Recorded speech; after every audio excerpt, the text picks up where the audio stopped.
오늘 우리에게 주시는 하나님의 말씀 요한복음 11장 28절에서 32절까지의 말씀입니다.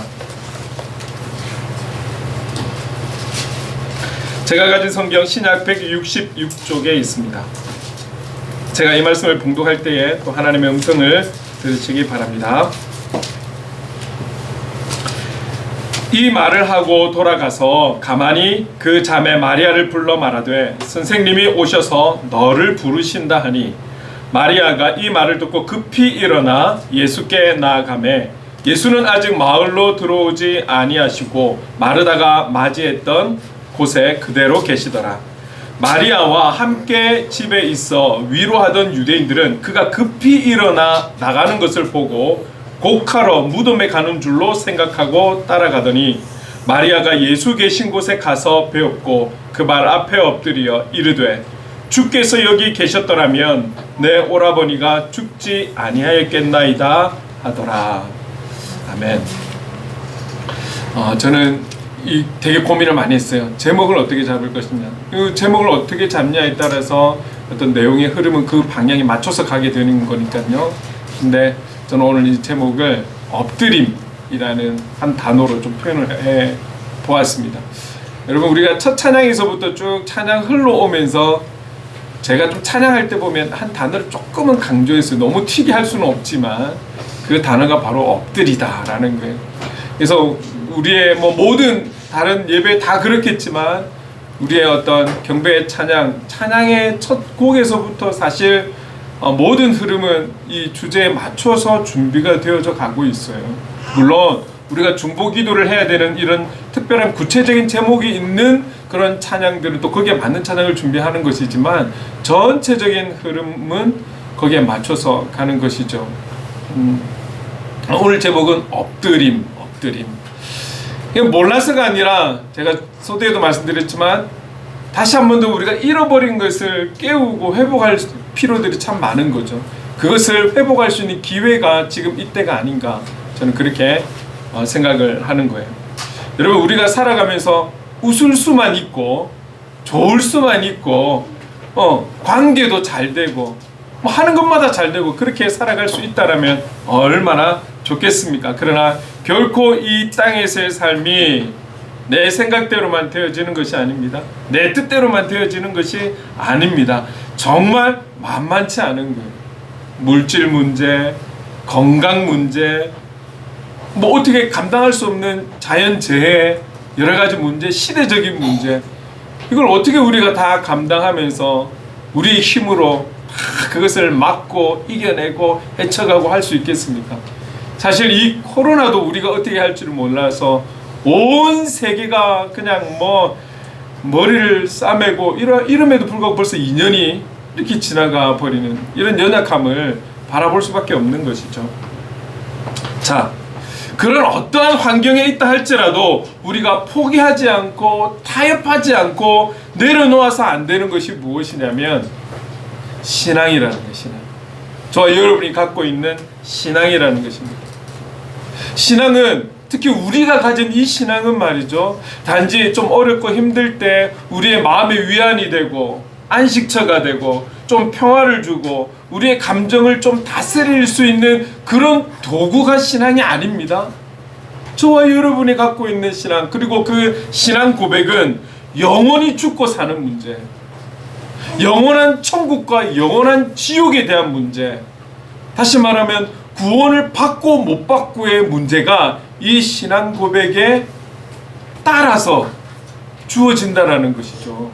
그렇기 때문에 우리의 이 신앙은 어떤 것과도 타협할 수 없는, 그 무엇과도 비교할 수 없는 우리의 삶에 아주 중요한, 모든 게 중요하겠지만 가장 우선순위에 두어야 할 부분이 바로 이 신앙이라는 것입니다. 자, 이런 관점에서 본다면, 그렇죠? 우리가 열심히 살아가는 그 삶의 내용도 중요하고, 그래서 살아서 대박도 좀 터뜨려야 되고, 내가 하는 일마다 성공도 좀 이루어야 되고, 그래서 넉넉하게 나눠도 줘야 되고, 착하게 살고 선하게 살고, 여러 가지 남들이 누리지 못하는 것도 좀 누리고, 많은 것을 좀 가져보고, 이러는 것도 이왕 이 땅에 살아가는 것 중요하겠죠. 중요할 것입니다. 그런데 이보다 비교할 수 없이 더 중요한 것은 우리의 신앙의 삶, 그리스도인의 삶이라는 것이죠.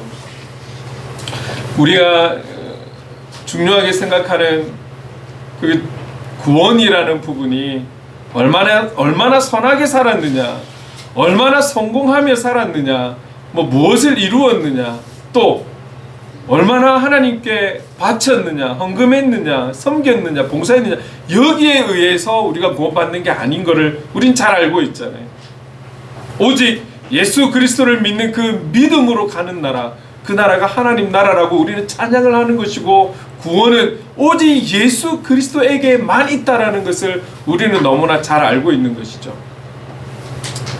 그걸 잘 알고 있기 때문에 우리가 이 땅에 쭉 살아가면서 다른 모든 것도 중요하지만 신앙을 위한 우리의 어떤 힘씀, 이 노력이 참 중요하다. 이 부분을 다시 강조하고 싶은 것입니다. 자, 여러분, 그렇게 그런 믿음을 가지고, 그런 확신을 가지고 살아가는 자의 삶은 분명 세상 사람들과 다를 것입니다. 얼굴 표정도 다를 것이고요, 어떤 행동도 다를 것이고요, 어떤 문제를 놓고 해석하는 것도 다를 거예요. 다를 수밖에 없는 것이죠. 오늘 본문에 나오는 이 마르다 그리고 마리아, 이들만 보아도 무언가 좀 다르다라는 것을 우리는 이 내용을 다 알고 있기 때문에 알 수 있지 않습니까? 가족을 잃은 그런 슬픔을 맞은 이 마르다와 마리아임에도 불구하고 오늘 이들은 세상 사람들과 다른 행동을 우리에게 보여주고 있습니다. 지난주에는 마르다의 내용을 통해서 우리가 다시 한번 도전을 받았고, 오늘은 마리아를 통해서 또 도전을 받고, 잃어버린 우리의 그리스도인의 자세를 좀 회복하고자 하는 그런 마음을 주셔서 오늘 말씀을 준비하게 되었습니다. 자, 본문에 들어가면서 오늘 저는 크게 두 가지로 좀 살펴보려고 합니다. 이 마르다를 통해서 우리는 지난주에 살펴보았다면, 오늘은 마리아를 통해서 우리에게 보여주시는 그리스도인의 자세, 크게 두 가지를 함께 살펴볼 것입니다. 그 첫 번째가 바로 부르심입니다. 부르심. 이거를 조금 더 구체적으로 말씀드리면 나와 있듯이 영적 반응, 우리의 하나님에 대한 영적 반응이 중요하다라는 것은 오늘 사실 지난주부터 마르다에서부터 마리아에까지 우리에게 말씀하고 있는 것이죠. 자, 그래서 본문 29절을 한번 함께 읽어보도록 하겠습니다. 시작. 마리아가 이 말을 듣고 급히 일어나 예수께 나아가매. 마르다는 예수님을 만나고 이제 돌아옵니다. 돌아왔는데 마리아에게 가서 예수님이 찾으신다 라고 하니까 이 마리아가 급히 일어나 예수님께 가고 있습니다. 자, 지금 이 마리아는 말이죠, 자기를 위로하러 온 많은 유대 사람들과 함께 있는 거예요. 함께 있는데 지금 이 마리아의 심정이 어떻겠습니까? 가족을 정말 잃어버린 상황에서 얼마나 마음이 슬프고 아프겠습니까? 많은 사람들이 위로하고 있고, 그런데 이 사람들이 보니까 마리아가 갑자기 급히 일어나서 어딘가를 가는데 이 사람들 생각하기를 이런 거예요. 아, 너무 마음이 힘들고 슬프니까 곡하려고 가나보다, 무덤가로 가나보다, 그렇게 생각하고 따라가는 거예요. 자, 우리는 이 내용을 잘 알고 있어요. 지금 이 마리아가 예수님께로 갔다라는 것을 알고 있어요. 자, 그러나 우리가 이 내용을 모른다라고 생각하고 지금 마리아의 행동을 한번 생각해 봅시다. 마르다가 예수님을 만나고 와서 마리아에게 예수님이 너 부르셔, 너 찾으셔, 한번 가봐. 근데 급히 일어나서 가는 모습. 근데 사람들은 곡하러 가나 보다. 우리였다면 어떻게 생각할 수 있을까요? 곡하러 가나 보다라고 생각하는 그 사람들의 생각 속에는 이런 게 또 있지 않겠습니까? 얼마나 마음이 슬프면, 얼마나 마음이 힘들면 정말 저렇게 막 일어나가지고, 급하게 일어나가지고 저렇게 달려갈까? 가서라도 위로해주고자 하는 마음으로 달려가는 거예요. 혹 누구는 이럴 수도 있겠죠. 마르다가 예수님을 만나고 와서 마리아에게 얘기했기 때문에 마리아도 예수님 만나러 갈 건가? 여러분, 예수님에 대한 이 마르다와 마리아의 마음이 일반적인 사람들이 바라봤을 때는 속상하지 않았을까요? 왜냐하면 마르다나 마리아는 예수님이 오시면 나사로의 상황이 달라질 것이라고 믿는 믿음이 있었거든요. 근데 예수님이 오시지 않았어요. 근데 지금 예수님이 이 마을에 들어오시고 계세요. 마르다는 나가서 맞이하고 들어왔는데 이 마리아가 예수님 앞에 급히 가서 좀 뭔가 원망하는 듯한 그런 마음을 표현하지 않을까? 아니면 그가 좀 마음 아프고 힘든 것을 고백하지 않을까? 그의 감정을 먼저 쏟아놓지 않을까? 여러분, 이렇게 우리는 생각해 볼 수도 있는 것 아닐까요? 자, 그만큼 누가 생각해도 누가 봐도 지금 마르다도 그렇고 마리아도 그렇고 마음에 슬픔이 있는 것은 당연한 것이죠. 자, 그런데 오늘 이 마리아는 급히 일어나 예수님께 나가서 주님 발 앞에 엎드립니다. 물론 그 뒤에 말이 그의 언니인 이 마르다가 예수님이 오셨더라면 나사로가 이러지 않았을 텐데, 죽지 않았을 텐데, 이런 속상한 마음도 표현하지만 이 마르다는 주님 앞에 먼저 엎드리는 것이죠. 자, 여기서 우리가 부르심을 지금 생각해 보려고 하는데, 주님이 불렀다라는 그 마르다의 말을 듣고 급하게 일어난 거예요. 급하게 예수님께로 갔습니다. 지금 그의 마음은 상당히 슬플 것이고 힘들 것인데 주님이 불렀다라는 이유로 급하게 주님께로 가고 있는 모습. 예수님의 반응에 있어서 그의 슬픔도, 그의 마음의 아픈 마음도 잠깐 내려놓고 급하게 주님께로 달려가는 이 마리아의 모습. 여러분, 저는 이 부분을 보면서 무엇을 좀 한번 생각해 보았냐면, 저를 처음에 부르신 그 주님의 부르심을 한번 때를 생각해 보았어요. 여러분, 처음부터 뭐 주님이 주가나 하고 부르신 것은 아니지만 계기가 있었던 거죠.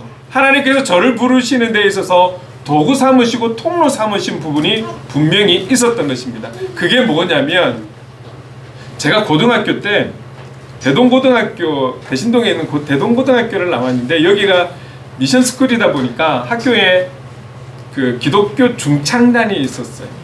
그래서 1, 2학년이 주로 활동을 하는, 3학년은 이제 고3이니까 그런 중창단이 있었는데, 학교 들어가자마자 이 중창단이 뭐 모임할 때마다 앞에 나와서 이렇게 노래를 하는 거예요. 뭐 그때는 찬양이 저한테는 찬양이 아니었죠. 교회를 안 다녔기 때문에 노래를 하는데 너무 멋져 보이는 거예요. 그래서 나도 노래를 좋아하니까 이 팀에 들어가고 싶다라는 마음으로 신청을 했는데, 교회를 안 다닌다라는 이유로 오디션도 못 보고 그냥 저는 뭐 포기를 해야 되는 상황이었죠. 근데 고등학교 2학년 올라가니까 1년 남았는데, 이 중창단 생활은 1년 남았는데 너무 하고 싶다, 이제 이런 마음에 다시 한 번 더 도전을 한 거예요. 그리고 제가 이제 들어가게 되었습니다. 여기에는 약속을 했어요. 어떤 약속을 했냐면, 교회를 다니기로 약속을 한 거예요. 교회를 다니기로 약속을 하고 그리고 교회 다니기를 약속을 하고 괜찮아요, 그냥 두세요, 괜찮습니다. 약속을 하고 중창단에 들어갔어요. 자, 그러면 결국은 이 가버나움이라는 거를 통해서 하나님 저를 부르신 거잖아요. 그래서 원치 않았던, 생각하지 못했던 교회라는 곳을 가기로 약속을 한 거예요. 교회가 우선이 아니고 중창단이 우선이었기 때문에 그 약속을 한 것이죠. 근데 마침 우리 기수 안에 그 기수장을 맡았던 사람이 손영창이라는 친구가 있었어요. 이 친구가 지금 현재는 목사님입니다. 목사님은 캐나다에서 목회를 하고 계시는데, 이 친구가 저희 집 앞에 은성교회라는 교회가 있었고, 작지 않은 교회입니다. 근데 더 멀리에 남부민중앙교회라는 데가 있었는데, 집 앞에 있는 교회를 두고 그 친구하고 약속을 한 거예요. 내 너희 교회 갈게. 이래서 더 멀리 있는, 걸어갈 만한 곳이지만 그 교회를 가기로 한 것이죠. 고마워. 그래서 그 교회를 가기로 약속을 하고 간 것입니다. 드디어 저는 남부민중앙교회 고등부에서 예배를 드리게 되었죠. 이게 정말 그때 당시는 자연스러움이었던 것 같지만 지금 보면 하나님께서 참 제가 음악이라는 노래라는 것을 좋아하는 이 도구를 통해서 중창단을 알게 하시고 만나게 하시고 교회 가기로 약속하고, 그런데 제가 교회를 가서 빨리 적응할 수 있었던 것은 교회에서 부르는 노래들이 왜 그리 좋을까요? 가사는 마음에 와닿지 않아요. 잘 모르겠어요. 이해를 못하겠어요. 그러나 그 선율 자체가 저를 참 많이 감동을 주었던 것 같아요. 그래서 찬양 시간이 너무 좋고, 그리고 저녁에는 저녁 예배였는데 학생 찬양대가 있었거든요. 중3부터 고3까지 한 70명, 80명이 했던 것 같아요. 여기에 저도 같이 하면서 빠르게 적응해 갈 수 있었던 것이죠. 이렇게 하나님은 저 개인적으로는 음악이라는 도구, 그리고 구체적으로는 가버나움 중창단이라는 이 도구를 통해서 저를 하나님께서 부르신 것이고, 지금도 사실은 음악이라는 도구를 통해서, 노래라는 도구를 통해서 저는 기도하고 고백하고 또 그 음악을 통해서 메시지로 응답을 받고 하나님의 음성을 듣고 그렇게 하고 있습니다. 여러분들에게도 어떤 하나님과의 소통함을 이루는, 그죠? 어떤 도구들, 어떤 계기들, 하나님의 그 부르심 속에서 사실 이 자리까지 오신 거잖아요. 모태신앙이라면 저 그런 기회가 없었는데요. 아니에요. 모태신앙도 부모의 신앙을 가지고 나오긴 했지만 자라는 과정에서 하나님의 부르심 속에 1대1의 관계를 가진 적이 분명히 있거든요. 하나님은 그렇게 부르시거든요. 그리고 우리에게 주어진 어떤 사건, 어떤 문제, 어떤 일들을 통해서 또 그때그때 우리에게 주시는 말씀, 메시지, 하나님의 뜻하신 바들이 있기 때문에 우리에게 어떤 방법으로든지 사인을 해주시는 하나님이시거든요. 여러분, 우리가 이 어려운 시대에 또 지금도 그 하나님의 부르심과 사인들이 있어서 여기에 반응하면서 우리가 살아가는 것 아니겠습니까? 그래서 우리가 웃으며 살아갈 수 있는 것 아니겠습니까? 앞으로도 주님은 계속해서 우리를 부르시고 말씀하시고 사인을 주실 거예요. 그런데 이 주님이 우리를 향한 그 반응에 우리가 주님에 대한 반응을 하지 못한다면 역사가 일어날 수 있겠습니까?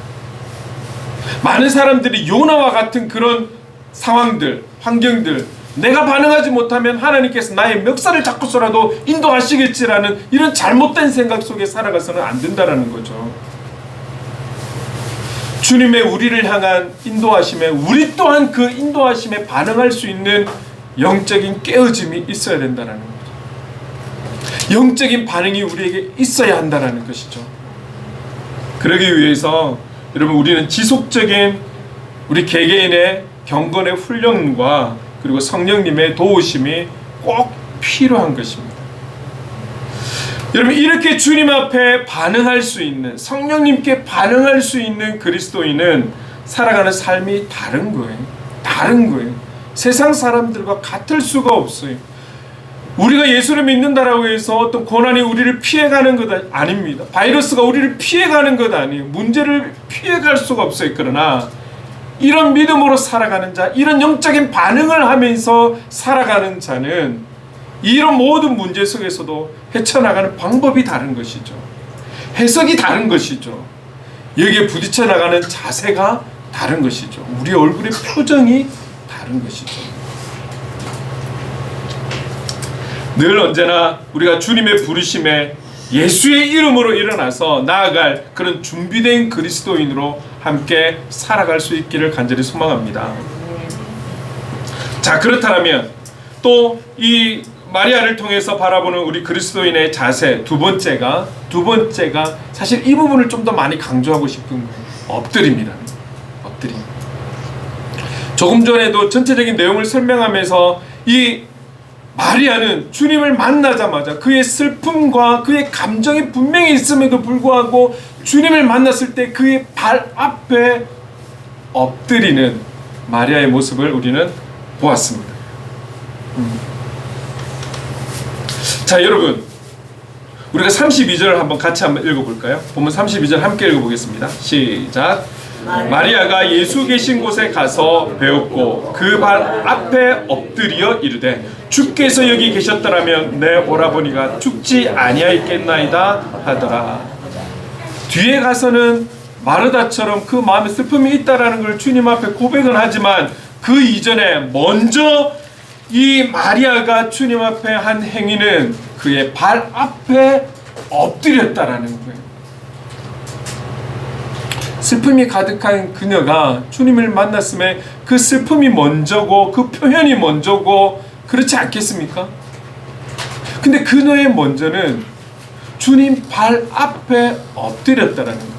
이 엎드렸다라는 것은 글쎄요, 어떤 패배감이나 절망감이나 좌절에서 오는 엎드림, 철퍼덕하는 거 있잖아요. 그런 엎드림이 아니라는 거예요. 이 마리아의 엎드림은 예수님에 대한 사랑과 존경과 그리고 경배의 마음을 행위로 표현하는 엎드림이라는 거죠.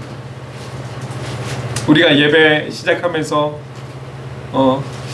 일어나서 전체가 일어나서 하나님께 찬양을 드렸잖아요. 그 일어남의 의미가 거기에 있는 것 아니겠습니까? 하나님께 온전히 우리가 일어나서 반응하는 그런 어떤 행위, 일어섬. 어떤 교회는 성경 봉독할 때도 하나님의 말씀을 읽고 듣는 시간이라고 해서 일어나서 듣는 그런 교회들도 있습니다. 자, 전체가 움직이는 시간이 아닌 찬양 때 개인적으로 찬양을 하면서도 어떤 이들은 그의 마음에 주시는 감동대로 일어나서 찬양할 수도 있고요. 손을 들어 찬양할 수도 있고요. 어떤 이들은 옆에 나가 무릎 꿇고 찬양할 수도 있는 거예요. 그것은 누가 시켜서가 아닌 거예요. 그가 찬양을 하고 그 찬양을 받으시는 그 하나님 앞에 온전히 드리고자 하는 그 마음 때문에 소리의 표현뿐만이 아니라 행위로도 드리고 싶어서 그가 옆으로 나와서 무릎을 꿇고 자리에서 일어나서 손을 들고 찬양하고 하나님 앞에 드리고자 하는 그 표현의 한 방법인 것이죠. 여기에 있어서 가장 우리가 표현할 수 있는 절정의 표현의 방법이 있다라면 그것이 바로 엎드러짐이라는 거예요. 엎드러짐.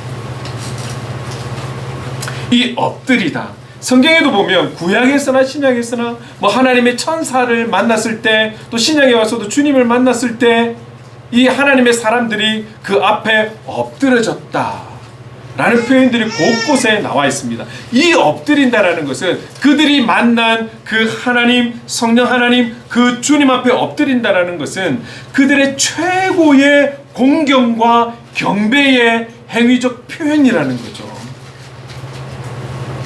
그렇게 표현하고 싶어서 엎드리는 거예요. 이 마리아는 그의 감정과 입장을 앞세우는 것이 아니라 먼저 하나님 앞에, 주님 앞에, 그 발 앞에 엎드림으로 그분에 대한 존경과 경배를 온전히 표현하고 있다라는 거예요. 당연히 그런 거 아니에요.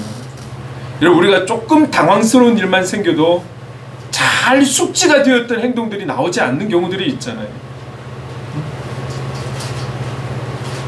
알고는 있지만 실전에 부딪히면 또 그 부분이 까마득히 생각도 안 나는 그런 일들도 많잖아요. 아무리 훈련이 되어줘도. 근데 어려움을 당하고 마음에 슬픔이 있음에도 주님 발 앞에 갔을 때 먼저 엎드렸다.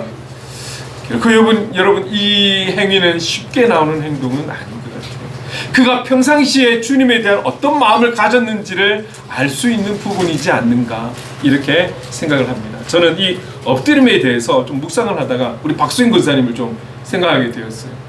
왜 그러냐면 신앙으로 본다라면 거의 대선배님이지 않습니까?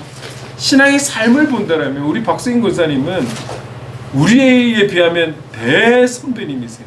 우리 박수인 권사님이 젊으셨을 때 신앙생활 했을 때 여러분 우리가 이런 환경에서 예배를 드리고 있는데 일반적인 교회는 쿠션이 있는 의자에 그쵸 좋은 환경에 또 에어컨 난방기.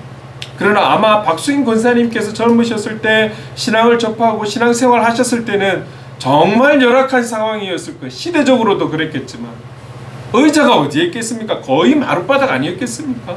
공기가 찼든 춥든 덥든 어쨌든 간에 거의 마룻바닥에서 한 공간 속에 모여서 지금 저 동남아시아에서 예배드리는 것처럼 그래 드렸을 거예요.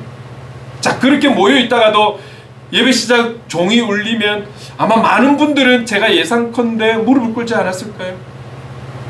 계속해서 무릎을 꿇을 수는 없지만 무릎 꿇다가 또 양반 자세로 앉았다가 하나님 말씀을 들을 때 또는 기도할 때 무릎을 꿇고 또 그 마룻바닥에 그렇게 기도하지 않았을까요? 과거에는 심야기도회, 보통 그래서 철야기도회라고 했잖아요. 기도원을 가도 그렇고 다 거의 마룻바닥 아니었겠습니까? 기도할 때 무릎을 꿇고 얼마나 부르짖었겠습니까? 아마 우리 신앙의 우리 박수인 권사님 같은 이런 좀 연세에 많으신 분들은 무릎이 좀 흔히들 말하는 그 낙타 무릎 같지 않을까요? 그런 부분들을 한번 생각해 보았어요. 얼마나 여러분 이 무릎 꿇어 보시면 아시겠지만 무릎에 통증이 있고 몇 분 못 갑니다. 훈련되지 않으면 정말 몇 분 못 가거든요. 너무 아프거든요. 또 신체 구조에 따라 좀 다른 사람도 있겠지만 특히 저같이 이렇게 좀 짧고 굵고 이런 사람들은 무릎 꿇으면 정말 이거 정말 힘듭니다. 이게. 네. 제가 신앙생활을 하면서 사실 좀 열악한 환경 속에 있다 보니까 교회 잠을 자러 간 적이 참 많았습니다. 특히 20살에. 근데 거기서 제가 보고 배운 것이 무엇이냐면 나무 의자이고 쿠션이 있음에도 불구하고 권사님들이나 연세 있는 집사님들이 기도할 때 그 장의자인데도 옆으로 돌아서 무릎 꿇고 기도하시더라고요. 저 다 봤어요. 그분들 기도할 때 말이죠. 엄청 신앙생활하고 우리가 평상시에 볼 때는 고상하신데 기도할 때는 무릎 꿇고 콧물 흘리고 막 눈물에 막 제가 뭔 모를 때에 교회에서 자면서 그 모습을 제가 많이 대했거든요. 얼마나 통곡하면서 기도하시죠. 여기에 더 간절하신 분들은 어떻게 하시냐면 거기서 그 장의자에서 기도 안 하십니다. 강대상 앞으로 가가지고 무릎 꿇고 기도하십니다. 강대상 앞으로 가서 그 세멘 바닥에 무릎을 꿇고 기도하십니다. 여러분 얼마나 간절하면 그렇게 기도하겠습니다. 그래서 이제 제가 그런 권사님들이나 집사님들 보고 저도 자연스럽게 좀 훈련이 되어진 것 같습니다. 그래서 예배 시간이 마치고 개인 기도되고 불 꺼지고 하면 옆으로 돌아 누워서 기도하는. 이게 어릴 때 조금 훈련이 되다 보니까 제가 부교육자 생활 시작하면서 공적인 자리에서는 같이 기도하더라도 개인 시간이 주어지면 돌아서서 기도하는. 지금도 사실 저 혼자 이렇게 새벽을 깨우고 있지만 지금도 약간 큰 방석을 놓고 먼저는 무릎으로 제가 시작을 합니다. 제가 부교육자 때나 이렇게 보면 제가 제일 마지막으로 나갈 때가 참 많았습니다. 왜냐면 여러분 이 무릎 꿇고 기도를 하다 보면 말이죠. 기도의 내용에 따라서 간절해지고 이러다 보면 자연스럽게 하나님 앞에 쭉 엎드립니다. 한번 그림을 그려보십시오. 무릎 꿇고 있다가 장의자가 또 있으니까 앞에 쫙 있잖아요. 그럼 기도하다 보면 쭉 이렇게 엎드려지게 되거든요. 더 간절하게 하다 보면. 그런데 정신을 차리고 눈을 떠보면 다 가고 안 계신 거죠. 그래서 늦게 나온 경우가 많았습니다. 사실 무릎 꿇고 더 간절하게 기도한다라고 이제 그 다음 자세가 엎드리는 거예요. 여러분 엎드린다라는 것이 뜻이 바로 여기에 있는 거예요. 우리가 사전적 의미를 봐도 이 엎드림은 경배나 예배라는 이 단어의 뜻 가운데 다 포함이 되어 있는 거거든요. 그래서 이 엎드린다라는 자세가 그만큼 중요한 자세라는 거죠. 근데 지금 이 마리아가 그 상황 속에서도 먼저 하나님 앞에 발 앞에 엎드리고 있다라는 여기에 저는 집중할 수밖에 없었던 것입니다. 자, 여러분 우리가 신앙생활 하면서 말이죠. 우리가 하나님은 어떤 분이라고 우리가 그렇게 고백하고 있습니까? 하나님은 참 좋으신 분, 우리의 아바 아버지, 우리의 모든 것을 들어주시고 응답해 주시는 분. 참 여러 각도로 우리는 그 주님에 대해서 생각을 하고 있을 거예요. 편하게 생각하고 있을 거예요. 그러나 우리가 잊지 않아야 될 분명한 것은 무엇이냐면 그분은 우리의 찬양을 경배를 받으시기에 합당하신 분이라는 거예요. 그분의 입장에서 우리 피조물을 대함이 편하게 대해주시고 사랑의 주님으로 사랑의 하나님으로 그렇죠. 아바 아버지로 그렇게 대해주시지만 피조물된 우리가 그분을 바라볼 때에 있어서는 그분은 우리의 찬양과 경배, 우리의 어떤 최선의 경배 행위를 들여서 표현해도 부족한 그 찬양과 경배를 받으시기에 합당하신 분이 우리의 하나님이시라는 사실을 우리는 잊지 않아야 된다라는 거예요. 지금까지 우리가 신앙생활하면서 너무 좀 편하게 찬양하고 경배한 것은 아니었을까요? 우리가 그분께 좀 너무 쉽게 대하면서 좀 생활한 것은 아니었을까요? 이 부분들을 우리가 한 번쯤은 좀 돌아보면서 점검을 해야 된다라는 거예요. 결국 이 마리아의 모습을 통해서 전하고자 하는 말씀은 이거예요. 엎드려야 한다, 무릎을 꿇어야 된다, 이것만이 경배다라고 말씀드리는 것 아니에요. 그런 환경과 상황과 감정 속에서도 먼저 하나님 앞에 경배를 드리고자 하는 그 중심, 엎드리면서까지도 하나님을 경배하고자 하는 그녀의 그 마음 중심, 그 신앙의 중심을 우리는 기억하자라는 것이죠. 어려운 시대인 것은 사실입니다. 힘든 시대인 것은 사실입니다. 그러나 우리가 타협해서는 안 되고 잃어버려서는 안 되는 자세가 바로 하나님을 향한 경외함, 여기에 따른 우리의 경배의 자세들, 찬양의 삶, 이것이 중요하다라는 것이죠. 여러분 잊지 않았으면 좋겠습니다. 그분을 우리의 찬양을 받으시기에 합당하신 그런 광대하신 하나님이시라는 사실을 잊지 않았으면 좋겠습니다. 어디에서든 어느 자리에서든 누구 앞에서든 어떤 문제에 있어서든 그분은 우리의 찬양을 받으시기에 합당하신 하나님이시라는 것을 잊지 않았으면 좋겠습니다. 우리 모두가 어렵고 힘든 이때, 오히려 이때가 더 기도해야 될 때 아니겠습니까? 이때에 더 주님 앞에 한 걸음 더 나아갈 수 있는 기회가 되지 않겠습니까? 이때 우리의 믿음이 더 성장할 수 있는, 굳센 믿음으로 나아갈 수 있는 기회가 이때 아니겠습니까? 오늘 우리뿐만이 아니라 이 한국 땅에 있는 온 열방에 있는 십자가를 내온으로 세운 교회들마다, 그 교회에서 신앙생활하는 모든 하나님의 사람들마다 이 영적인 반응과 이 경배의 자세가 이때에 회복이 되어야 되지 않겠습니까? 저는 이 회복을 이룰 수 있는 은혜의 때가 지금이라고 보는 거예요. 오늘 마리아의 이 엎드림의 자세, 이 마음의 중심, 신앙의 중심을 잊지 않고 우리도 우리의 삶의 현장에서 온전히 하나님께 우리의 최선의 행위적 표현을 통해 경배하고 우리의 찬양을 받으시기에 마땅하신 그 하나님 앞에 찬양의 삶을 드려가는 저와 여러분 삶의 예배자가 될 수 있기를 간절히 소망합니다. 주님의 부르심에 즉각 반응하여 달려간 마리아, 그리고 주님 앞에서 먼저 경배로 엎드린 이 마리아의 신앙적 자세를 잊지 말고 저와 여러분도 하나님의 기쁨이 되어서 힘써 주님께 나아가는 성숙한 그리스도인의 삶, 찬양과 경배의 삶을 함께 살아갈 수 있기를 간절히 소망합니다.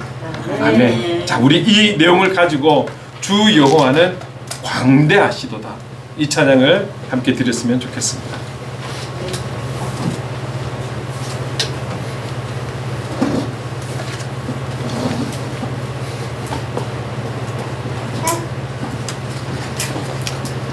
주 여호와는 광대하시도다.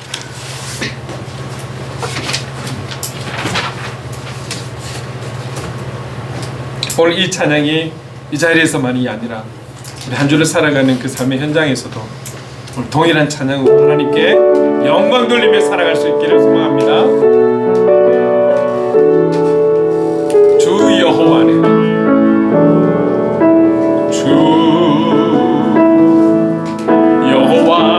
광대하시도다. 그 거룩한 하나님 손에서 찬양할지어다.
기도합시다.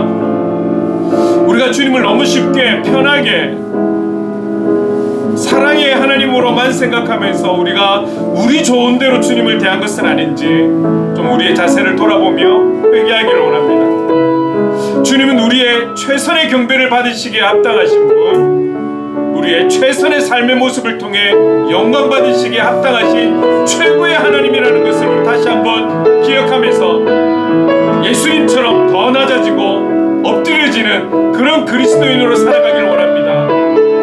그리고 주님께 온전히 반응하며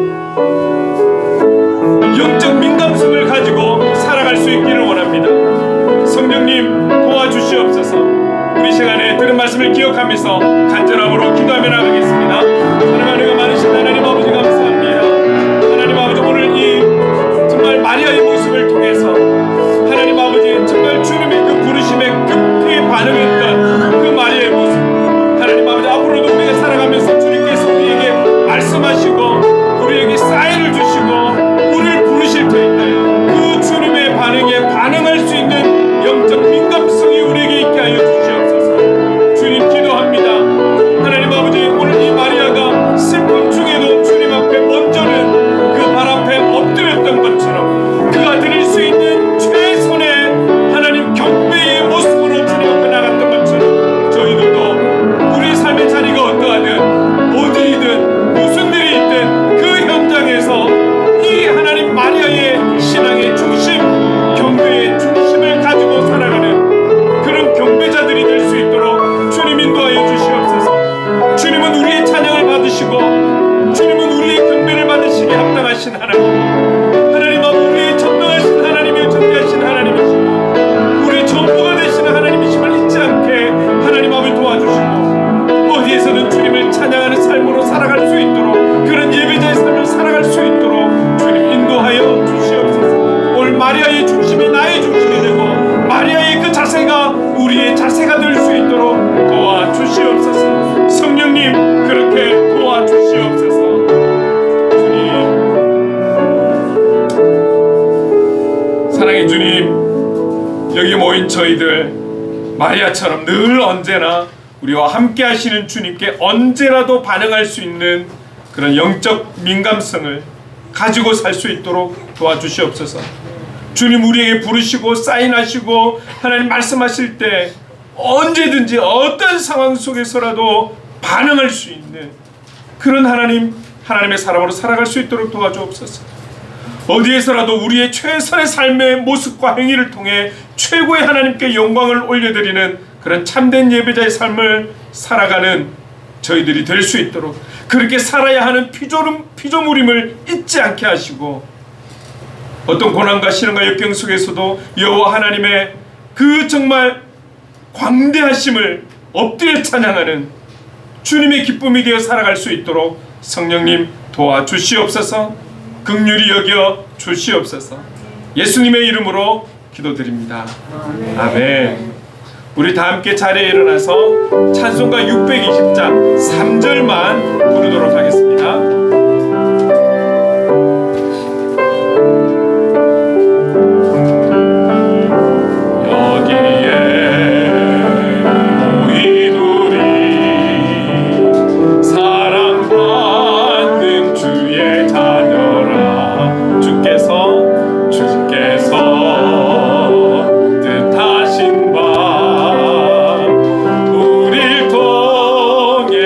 펼치신다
기도하겠습니다. 주님, 행복을 그리는 교회에 속한 우리 모두를 축복하여 주시옵소서. 특별히 은혜의 기업인 창산별곡 하나님 아시죠? 지난주 금토 이틀 동안 20년 만에 실내 리모델링을 했습니다. 어려운 때이지만 36년이 되도록 하나님께서 지키시고 인도하셨습니다. 이제 새롭게 정돈하고 다시 출발하는 이 기업 위에, 이 하나님의 기업, 이 은혜의 기업 위에 지금까지 인도하신 그 인도하신처럼 동일하게 함께하여 주시고 이끌어 주시옵소서. 모든 이들이 바라보며 하나님의 기업인 것을 하나님 바라볼 수 있도록 인도해 주시옵소서. 주님, 이제 겨울의 끝자락에 있습니다.